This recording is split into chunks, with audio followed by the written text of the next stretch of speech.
Paul Hellyer, and I am a former Minister of National Defence for Canada.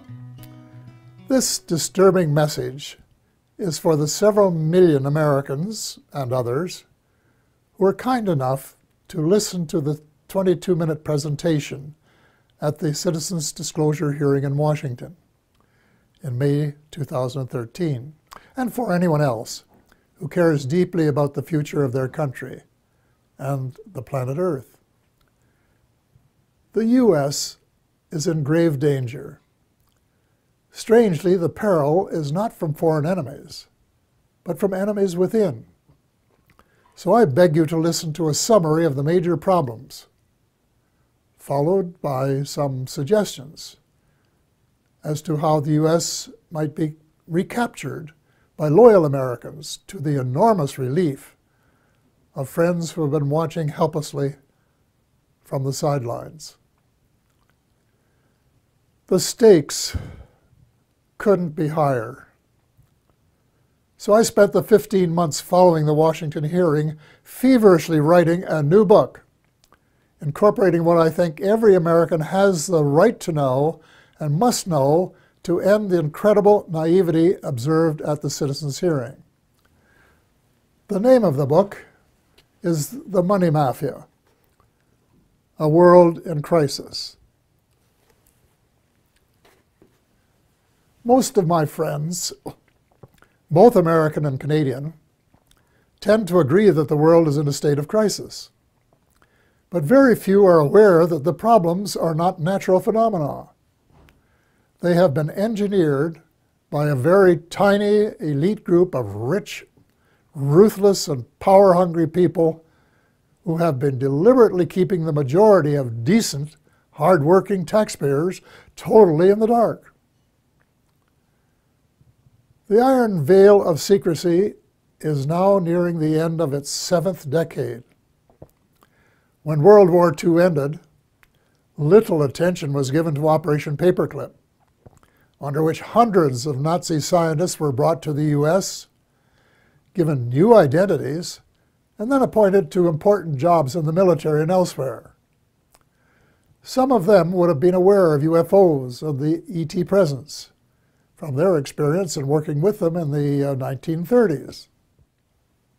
The American military began to take the subject more seriously after retrieving one of the vehicles that crashed near Roswell, New Mexico, on July 4th, 1947, and decided to back-engineer its technology, which was light years more advanced than anything that we had known.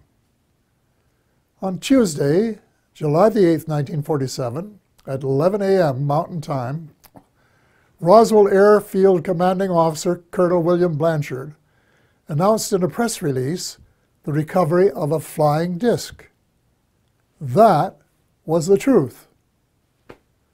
Later that same day, at approximately 4:30 p.m. Central Time, Brigadier General Roger Ramey, commander of the 8th Air Force and Blanchard's supervising officer, presented to the press an alternative story.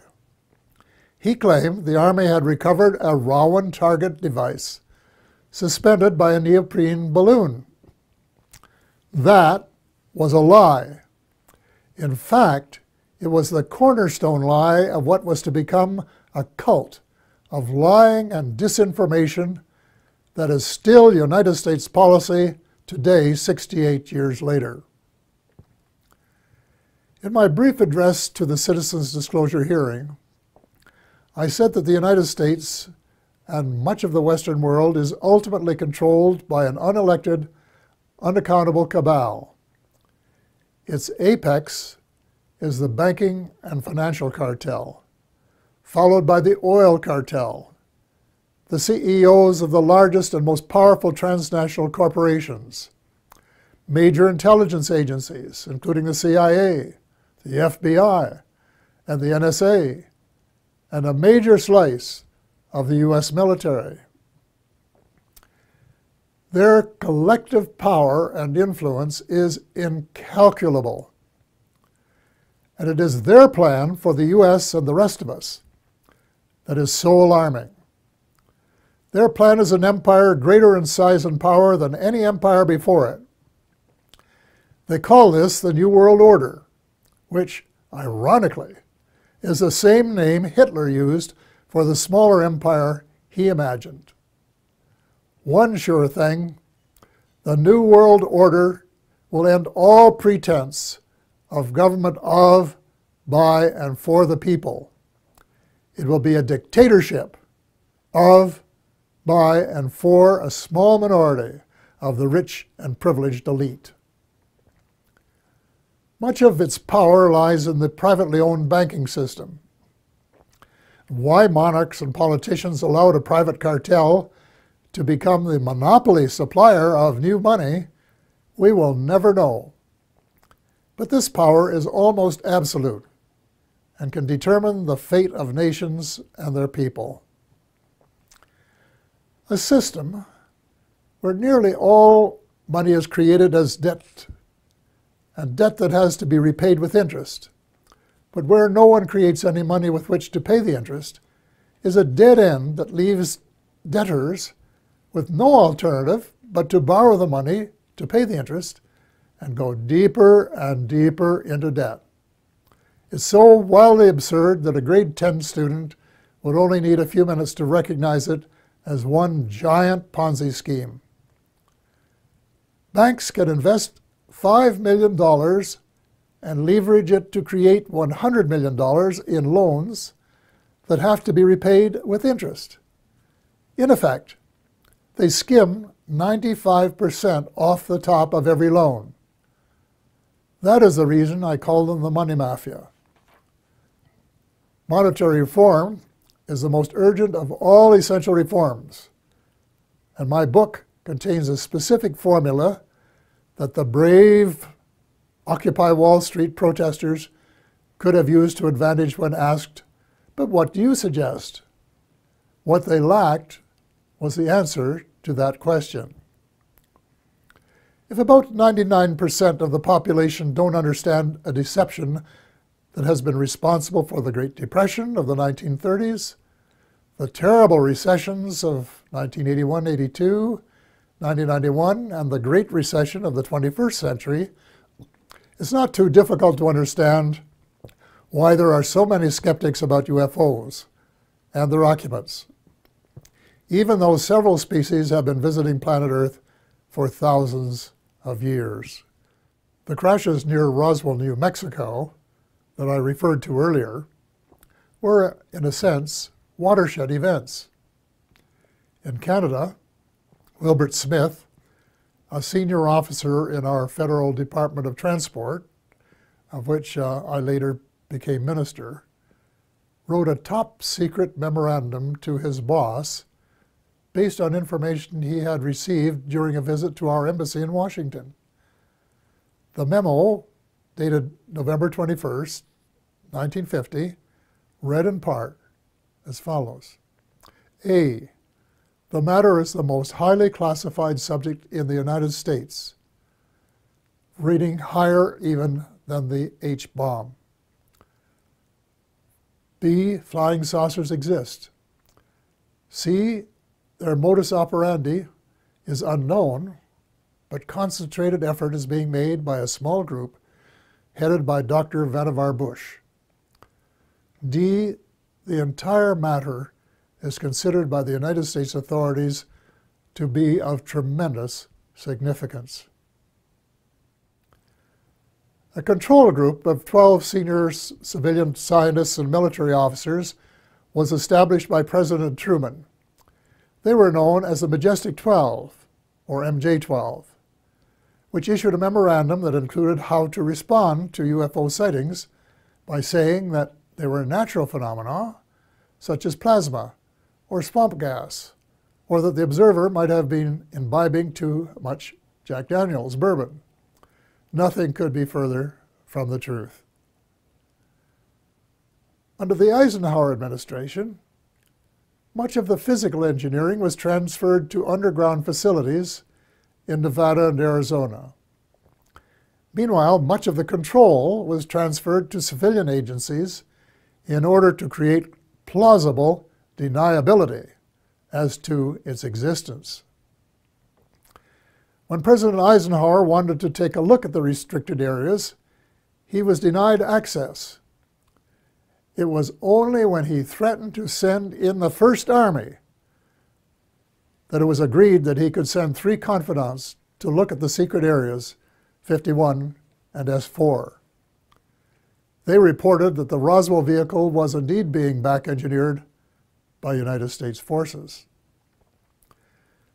President Eisenhower was so distressed by the situation that he included in his farewell address to the nation that his fellow Americans should beware of the military-industrial complex, which, according to one witness, was his way of saying that the ET file had fallen into the wrong hands. Indeed it had. It was under the control of the military-industrial complex, otherwise known as the financial, intelligence, and military wing of the all-pervasive cabal, which has seized control of the United States and much of the balance of the world.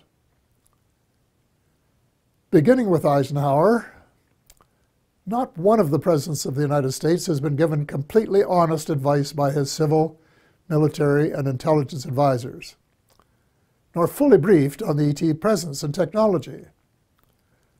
The military-industrial complex adopted a strategy of perpetual warfare to enhance its own power and profit. It is inconceivable that this plan was discussed and approved in advance by any American president.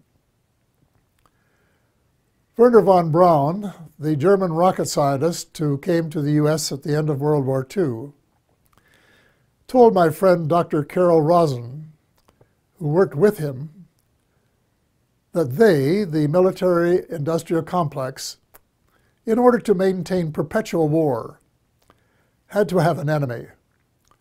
First, it will be the communists, he said. Then it will be the terrorists. And finally, it will be the ETs. So far, the plan has been unfolding exactly as forecast. The cabal, sometimes referred to as the shadow government, has been in control.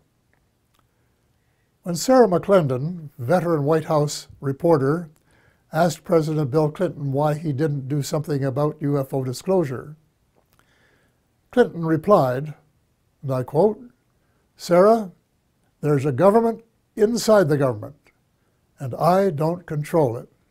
End of quote. Imagine the President of the United States and Commander-in-Chief of the Armed Forces isn't cleared to know what his troops are doing. Well, with the end of the Cold War, the Pentagon wrote a new defense plan, popularly known as a project for the new American century. It was very far-reaching and involved conquest of much of the world by financial or military means, whichever was easiest. The document, which very few people were aware of, admitted that it was so far-reaching that it might be too much for Americans to swallow in the absence of some catastrophic and catalyzing event like a new Pearl Harbor. Well, Lady Luck appeared to be on their side in the form of September the 11th, 2001. Amateur foreign pilots trained in the U.S.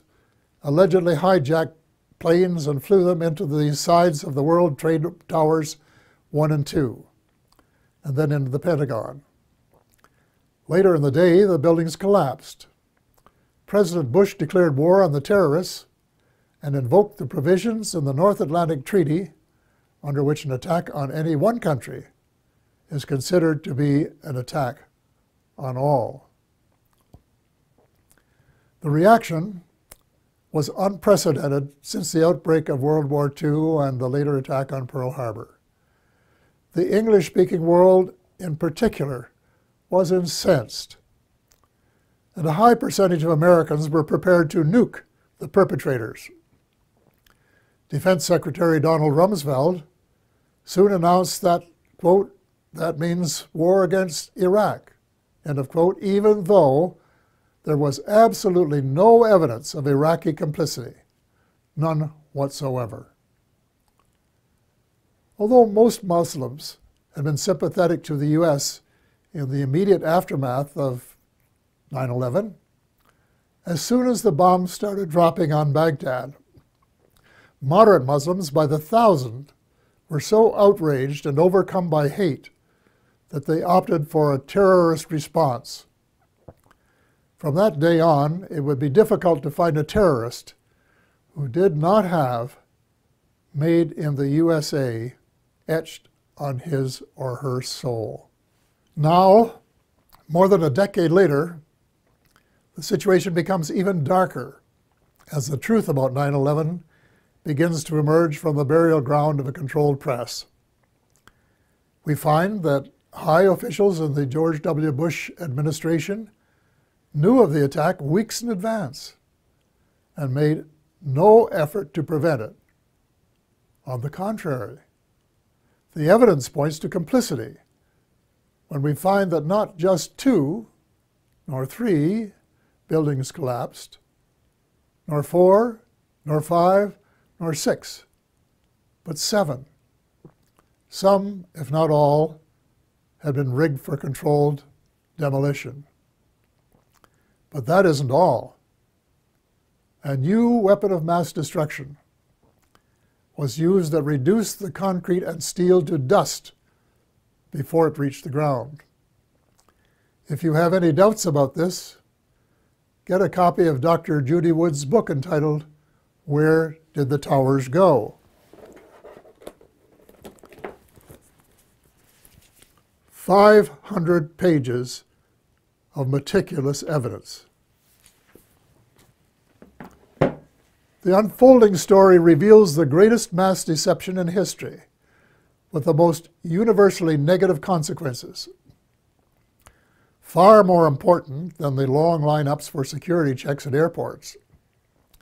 We have been stripped of our civil rights one by one, including, I regret to say, habeas corpus, reversing 800 years of progress.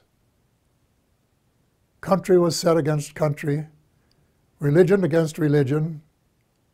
Words like peace and negotiated settlement, which had been possibilities before 9/11, were lost in the jungle of lies.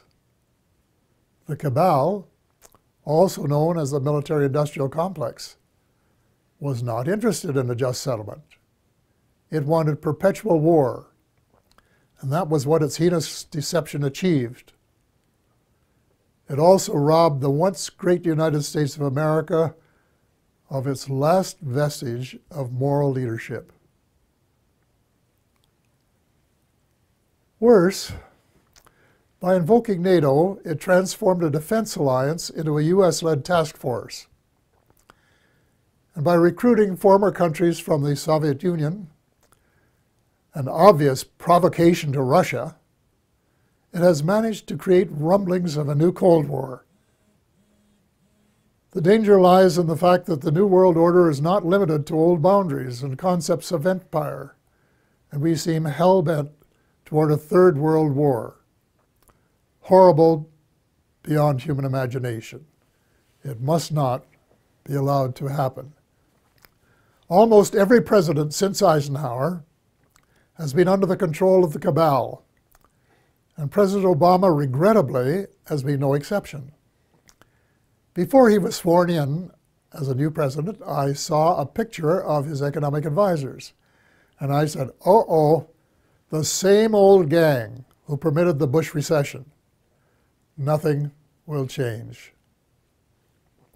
Then when the president persuaded innocent allies to join in a second unwinnable war in Iraq, and a senior U.S. military commander confirmed that it would take several years to win, it was obvious that President Obama was playing the military-industrial alliance game, and that it would be the only winner.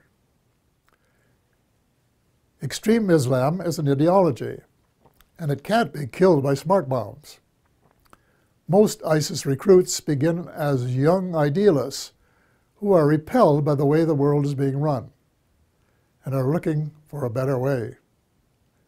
Any effective strategy must be to win their hearts and minds, and not just to kill them and make them martyrs to a cause. Step number 1 is to convince President Obama that the policies of his predecessor benefit no one but the arms manufacturers. So all non-Muslim members of the coalition should withdraw from the war against the Islamic State and begin to reverse all of the wrongs committed by the West in recent years. Hate him or love him, President Obama is the only person in the world with the power to lead a penitent United States and its misled allies in the moral and spiritual revolution essential for a world of peace and justice, where the human species has a fighting chance to survive. The transformation has to be reversible before the next U.S. presidential election, which could be the point of no return. Ultimately, the Muslims must be allowed to settle their own problems. Before 9/11, Iraq was a Sunni dictatorship that treated its Shia brothers and sisters badly. The U.S. deposed Saddam Hussein and established a new Shia majority that treated its Sunni minority unfairly. The seeds of further conflict were born. The Muslims must resolve their age-long differences as Christians and of different denominations have recently been able to do. Perhaps the United Nations might be invited by the Muslims to convene a meeting of both temporal and religious leaders in search of a better way of settling grievances and differences. Meanwhile, it's time that all the Abrahamic religions, Christianity, Judaism, and Islam, kissed and made up. I was in my 80s before I knew that Allah was my God. My guess is that the majority of Christians are equally ill-informed. And the Israelites should start treating Palestinians as the blood brothers that they really are, instead of as inferior beings. It is wise to remember that the original covenant with the Creator applied to all of Abraham's children, and not just to the favored few. The bottom line is that the use of drones, suicide bombs, and crushing military superiority on the part of Christians, Muslims, and Jews are all prohibited by their holy books. The next step is to persuade all the major religions to practice the one principle that they have in common, which is to treat others the way they would want to be treated if the roles were reversed. Universal practice of the Golden Rule would transform the world. I get hundreds of emails from decent Americans and like-minded individuals in a dozen countries who want nothing more than the end of militarism and a massive shift in priorities toward universal peace and justice. Quite a few are involved in small projects that are making a significant difference at the micro level.